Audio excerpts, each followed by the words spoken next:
Salve guerreiro, salve guerreira, tudo bem com vocês? Sou o professor Silvio Santana, muito bom dia, muito boa tarde, muito boa noite, não sei a hora que você vai estar vendo esta aula e sejam muito bem-vindos à aula número 6 do curso Lei de Execução Penal, Lei 7210 de 1984, que norteia, que dá os parâmetros da execução penal no país, a lei mais avançada do mundo no tocante à execução penal. E uma lei coberta por jurisprudência, doutrina, e que pode de diversas maneiras cair nas provas, e você está aqui comigo até essa altura do campeonato, metade do curso, você está caindo para dentro, está fazendo as devidas anotações que eu sei, e vai se dar bem na prova, meu amigo, beleza? Então, olha só, a aula de hoje, tema órgãos da execução penal. Se você quiser trocar uma ideia, dúvida, sugestão, estamos aqui no @profsilvio_Santana, esse é meu Instagram. Beleza? Então sejam todos muito bem-vindos. Avançando. Quais são os conceitos iniciais? Quais são esses órgãos da execução penal? Veja, olha só. Quando a lei de execução penal ela entra em vigor em 84, lá com o ministro da Justiça Abe Heckel, em 84 teve uma ampla reforma do sistema penal brasileiro. Algumas coisas aconteceram naquele ano lá. Enfim. Quando se pensou a lei de execução penal, ela nasce com o seguinte viés. Eu preciso trazer para dentro da execução penal, literalmente, todos os segmentos da sociedade.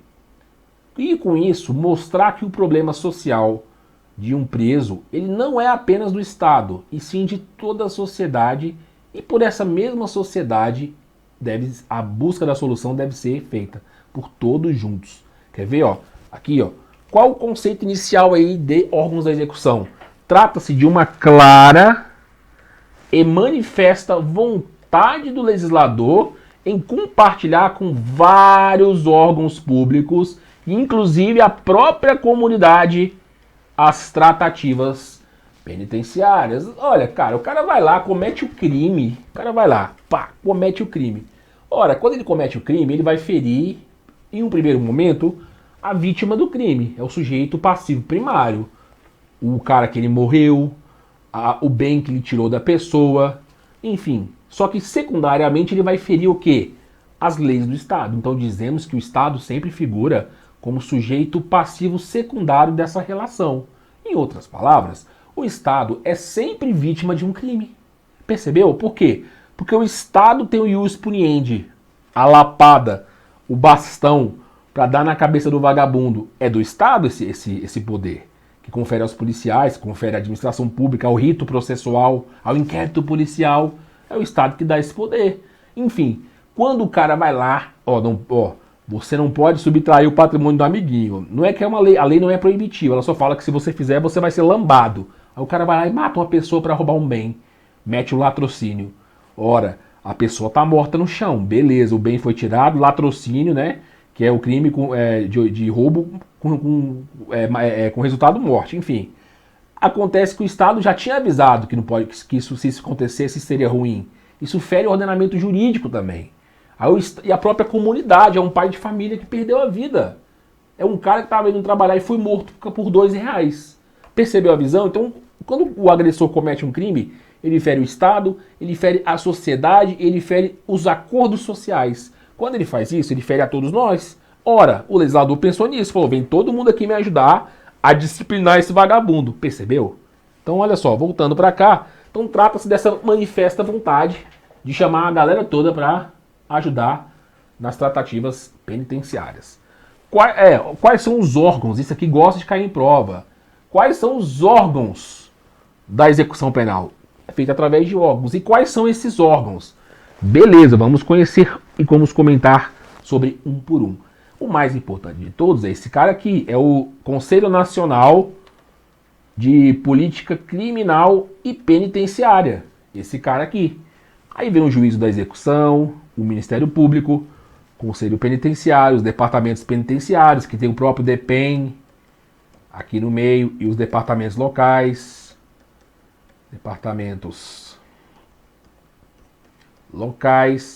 tem o patronato, conselho da comunidade e a defensoria pública. E esses aqui são chamados órgãos da execução. Em espécie, são esses aqui. Então, se a sua prova perguntar quais são os órgãos da execução, São esses aí. Mas é lógico que a sua prova possivelmente não vai ser tão superficial. Mas se for, meu amiguinho, olha bem para essa tela e saiba que esses são os órgãos responsáveis. Aí você fala assim, mas onde a comunidade entra nisso aqui? Aqui, ó, Conselho da Comunidade, ó. É um órgão da execução penal. O Conselho da Comunidade também é um órgão da execução penal. Beleza? É a chamada execução indireta. Beleza? Então olha só. Primeiro vamos falar do Conselho Nacional de Política Criminal e Penitenciário, CNPCP. E esse conselho, olha só, primeira coisa, ele é vinculado a quem? Ele é vinculado ao Ministério da Justiça. Gosta de cair em prova, viu? Vamos anotar, meu povo. Ao Ministério da Justiça. Ele é vinculado ao Ministério da Justiça. Outra coisa que você precisa saber, ele encontra-se em Brasília, então tem sede em Brasília, aqui na nossa capital. Em Brasília. Beleza? Sede em Brasília. Também que você precisa saber que ele foi criado em 1980, antes da LEP. Então ele foi criado em 1980, a LEP de 84. Portanto, olha só, antes da Lei de Execução Penal. Tá certo? E o que é importante? Deixa eu pegar isso daqui, não, volta. E o que é importante, pegar uma outra cor aqui, a gente disciplinar aqui, ó. O que é importante a gente determinar aqui? Veja, olha só. Veio uma lei chamada 12847/2013. Então, olha só. Com o advento da lei 12847, lá do longínquo ano de 2013, o que acontece, ó? Vamos colocar aqui, ó. Esse Conselho Nacional de Prevenção e Combate à Tortura. Olha só, olha só. Nasce o Conselho, vou colocar bem aqui, ó. Conselho Nacional de Combate à Tortura. Combate e prevenção à tortura. E prevenção à tortura. E esse Conselho Nacional de Prevenção a Combate e Prevenção à Tortura, ele vai lá no Conselho Nacional de Política Criminal e Penitenciária, tá certo? Através do artigo 2º dessa lei, mais precisamente no parágrafo 1º. Ele é incorporado lá também. Ou seja, a preocupação aqui é a tortura necessariamente em cárcere, tá certo? Então tem mais essa função aí também. Beleza? Então vamos lá, vamos continuar observando aí. Qual que é a composição? Isso aqui gosta de cair, ó. Qual que é a composição desse conselho? É um conselho e as bancas gostam de conselhos. Qual que é a composição desse conselho? Bom, são 13 membros. Cuidado, eu já vi provas falando que eram 17, mas são 13 membros. Beleza? 13 membros. E esses 13 membros são designados por ato do Ministério da Justiça. Por ato do Ministério da Justiça, MJ. Beleza? Tranquilo? E obviamente cabe a esses designados, dentre eles professores, dentre esses 13 aí, e profissionais de várias áreas. Isso aqui é importante, tá? Gosto de cair. Profissionais da área do direito penal, do processo penal, profissionais da segurança e do trato penitenciário, ou mesmo qualquer tipo de ciências correlatas. Ciências correlatas. Além também deles, também representantes da comunidade. Vamos colocar aqui, ó. Representantes da comunidade também fazem parte deles aqui. Beleza? Tranquilo? Obviamente aí representante da comunidade aqui, ó, existe críticas, tá? Mirabete, por exemplo, não curte muito essa ideia não. Beleza? E mesmo o Ministério da Área Social. Vou colocar aqui, ó. Ministério da Área Social. da área social, meio embolado aí, mas vai ficar tudo aí mesmo. Beleza? Qualquer ministério da área social aí. Então esses são os envolvidos, tá? Lembrando aí que muitos doutrinadores, inclusive Mirabete, critica, lógico, a participação da comunidade aí. Mas tudo bem, a gente não tem que chegar a tanto, beleza?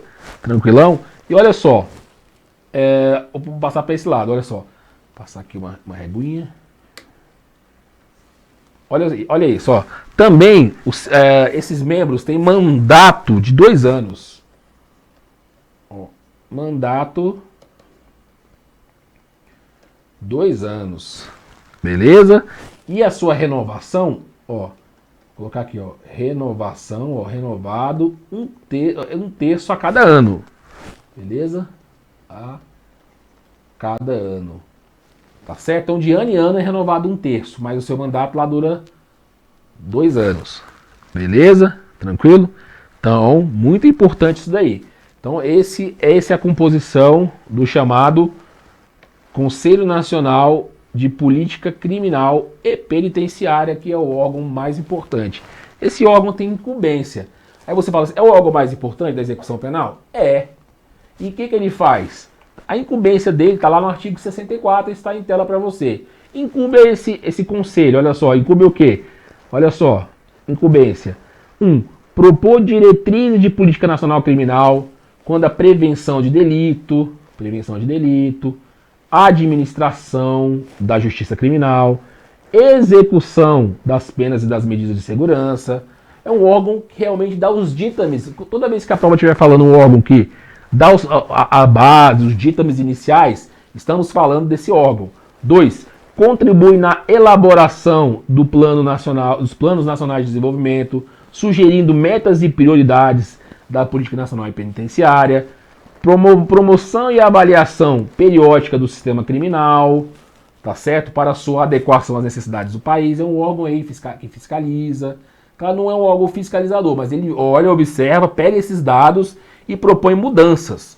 Estimula e promove pesquisa criminológica para saber sobre a reincidência, sobre o grau de periculosidade dos presos. Quem faz é esse órgão. Elabora Programa Nacional Penitenciário de Formação e Aperfeiçoamento do Servidor. Aí, às vezes, esse CNPCP aí, ele quer colocar mais uma matéria de direitos humanos. Nas grades dos policiais penais, por exemplo, nas grades dos cursos, ele coloca. É para isso que serve. Não, vamos humanizar mais nossos policiais penais. Aí coloca. Também, estabelecer regras sobre arquitetura e construção de estabelecimentos penais e casas de albergados, como vai ser feito, tá certo? Do jeito que vai ser feito, padronização. 7. Estabelecer critérios para elaboração da estatística criminal, tá certo? O índice criminal, quem faz é esse órgão. Inspecionar e fiscalizar os estabelecimentos penais.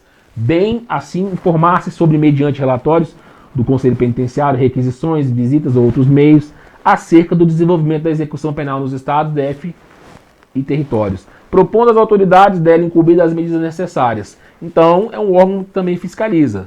9.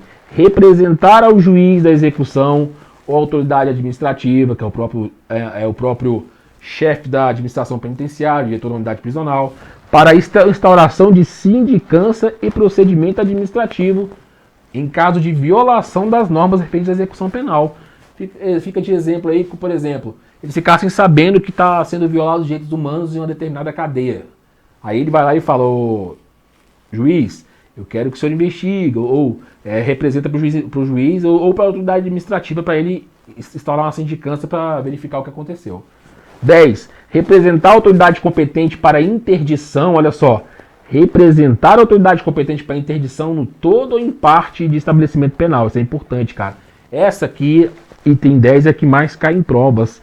Faça aí, ó, uma marquinha nesse item 10, que é o que mais gosta de cair em provas, que vai interditar a cadeia, cara. Mas representar a autoridade para interditar em todo ou em parte estabelecimento penal. Beleza? Tranquilo? Agora vamos falar do juízo da execução. O juízo da execução, primeiramente, você tem que entender qual momento ele pega esse abacaxi aí, cara. Olha só, qual momento? Imagina que o cara cometeu, quer ver, ó, o crime foi condenado. Então, ó, a condenação Ocorre por quem? Pelo juiz da sentença. É o cara que falou, vagabundo, você está preso 2 anos, 8 meses, 20 dias e 2 paçocas. Quem faz isso? Juiz da sentença. E ele entrega essa porra toda lá para o cumprimento da pena. Cumprimento da pena. E o cumprimento da pena é feito onde? Aonde? Quem é responsável?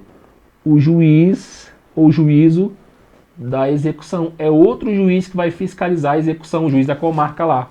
Então, isso é o que você tem que entender inicialmente. Que existe, cara, na prática, muitas vezes não existe isso. Não há juiz suficiente, mas na teoria tem o juiz da sentença e tem o juiz da execução que vai cuidar de coisas referentes à execução. Então isso é muito importante você entender que quem vai cuidar disso é o juiz da execução. Princípio da jurisdicionalidade, olha só. A jurisdição penal dos juízes ou tribunais de justiça ordinária em todo o território nacional será exercida no processo de execução em conformidade com essa lei e o Código de Processo Penal. Tá? 194 da LEP, o procedimento correspondente às situações previstas nessa lei será judicial, desenvolvendo-se aonde? Perante o juiz da execução. Então tá aí, a própria lei de execução penal fala isso, princípio da jurisdicionalidade. Beleza? Princípio da jurisdicionalidade. Show de bola, até anotar isso daí, olha só. Estamos falando aí, ó, do princípio da jurisdicionalidade. Que são esses 2 artigos aí. Beleza. Inicia-se aonde? Com trânsito em julgado. Essa é a regra, tá? Qual o momento? Ó. Inicia-se com o trânsito em julgado. Que é o momento... Essa aqui é a regra. Vou colocar a regra que comporta exceções. Beleza? Essa é a regra. Ou seja, quando vai se iniciar o juiz da execução? Em regra, com trânsito em julgado. Essa é a regra, porque tem exceção. Quais são as exceções? Vamos colocar aqui, ó. Porque admite-se exceções. Vamos colocar, né? Materialzinho completo. Exceções. Primeira exceção. Quando o sentenciado a pena privativa de liberdade onde estiver preso. Então é uma exceção. Onde ele estiver preso. Se for sentenciado a pena privativa de liberdade onde ele estiver preso. Onde estiver preso. Segunda exceção. No caso do sursis, que é a suspensão condicional aí. Se houver o sursis e pena restritiva de direito, domicílio do sentenciado. Ó, sursis e, vamos colocar aqui, ó, pena restritiva de direitos, pena restritiva de direitos, domicílio, quando for no domicílio do sentenciado. Domicílio do sentenciado. Beleza, então segunda exceção quando houver esse sursis aí. Beleza, terceiro se for pena de multa. Aí não vai para o juiz da execução não. Se for pena de multa, aí vai para onde? Vai lá para a vara de execuções da fazenda, execuções fiscais. Vai para a vara de execuções fiscais. Beleza? Quarta exceção que eu também vou colocar aqui é quando houver foro, prerrogativa e o tribunal que processou e julgou. Se for foro por prerrogativa, você tem que saber o que é um foro por prerrogativa, que determinadas autoridades não têm juiz. O juiz que julga determinadas autoridades não é o mesmo. Por exemplo, se o presidente da República cometer um crime comum, quem julga? O STF. E se for um crime de responsabilidade? Senado Federal. Isso é foro prerrogativa de função, tá? Foro prerrogativa de função. Nesse caso aqui, foro prerrogativa de função, vai para onde? Vai para o tribunal que... Quem é que vai olhar a execução? O tribunal que processou e julgou. Processou e julgou. Aí não vai para o juiz da execução, não. Tá? Então tem mais uma, cara, tem mais uma exceção. A última exceção aí é quando for medida de segurança, tá? Se for uma medida de segurança, por exemplo, o cara tá doido, tá malucão, sei lá. Uma medida de segurança, o camarada vai lá para a comarca que estiver sendo cumprida. Vai para comarca onde estiver sendo cumprida.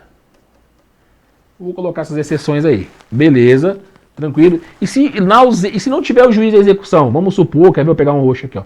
Se tiver ausência, por exemplo, ó, se tiver ausência do juiz da execução. Do juízo da execução. A comarca não tem juiz da execução, que é o que geralmente acontece. Aí quem vai cuidar do cumprimento da pena é o mesmo juízo da sentença. O mesmo juiz que deu a sentença que cuida. Se não tiver em ausência, vou te falar a verdade, como profissional da área eu digo, é assim que acontece a maioria das vezes. O próprio juiz que prolata a sentença é o que cuida da execução, mas você tem que saber para fim de prova. Olha para essa tela. Estou falando do juízo da execução, beleza? Que é aquele cara que vai pegar o processo lá depois do trânsito em julgado. O cara foi condenado, teve a condenação, pô, tá lá na mão do juiz da execução. A regra e a exceção tá na lousa para você. Show de bola, meu aluno? Então, quais são as suas competências? Está no artigo 66. Quais são as suas competências? Vamos lá. Competência, né? Competência, aplicar nos casos julgados em lei posterior, quando qualquer modo favorecer o condenado, se for declarar extinta a punibilidade. Por exemplo, aplicar aos casos quando julgados em lei posterior, que a qualquer modo favorecer o condenado. Nesse caso aqui, vou lembrar aos senhores, que talvez não tenham o convívio com direito, eu estou falando de uma novatio legis. Uma nova lei in melius, ou seja, uma novatio legis que vai o quê? Que vai favorecer o condenado. Por exemplo, abolício criminis. Uma conduta que outrora era considerada criminosa, uma nova lei posterior, veio e falou que aquela conduta não é mais considerada crime. Aí o que é que vai declarar? Falar, ô vagabundo, pode sair da cela, isso que você fez aí, pode deixar ir embora para sua casa, que isso não é mais crime. Quem é que vai fazer isso? Juiz da execução, não é automático, percebeu? Então tranquilo. 2, declarar extinta a punibilidade, por exemplo, morreu, não é? Ou coisas assim, é declarada extinta. E decidir sobre soma, unificação de penas, progressão, que é passar do regime mais gravoso para o menos gravoso, ou regressão, que é o contrário do menos gravoso para o mais gravoso, detração e remissão da pena, são espécies de diminuição da pena, suspensão condicional da pena, como o próprio nome diz, hipótese que a pena vai ser suspensa, o livramento condicional, hipótese de perdão, ou incidentes de execução, que são coisas que acontecem durante a execução da pena, por exemplo, doença mental. E 4, autorizar aqui as saídas temporárias, beleza? Autorizar as chamadas saídas temporárias, que em capítulo oportuno a gente vai falar sobre. E também determinar, letra A forma do cumprimento da pena restritiva de direitos e também fiscalizar a execução, conversão da pena restritiva de direitos e de multa em privativa de liberdade, tá certo? Também ele determina. O cara estava lá no restritivo de direitos, por exemplo, final de semana. O cara tinha que ficar longe da mulher 100 metros. Aí o cara fez gracinha, aí ele vai ser convertido em pena privativa de liberdade. Ele faz isso.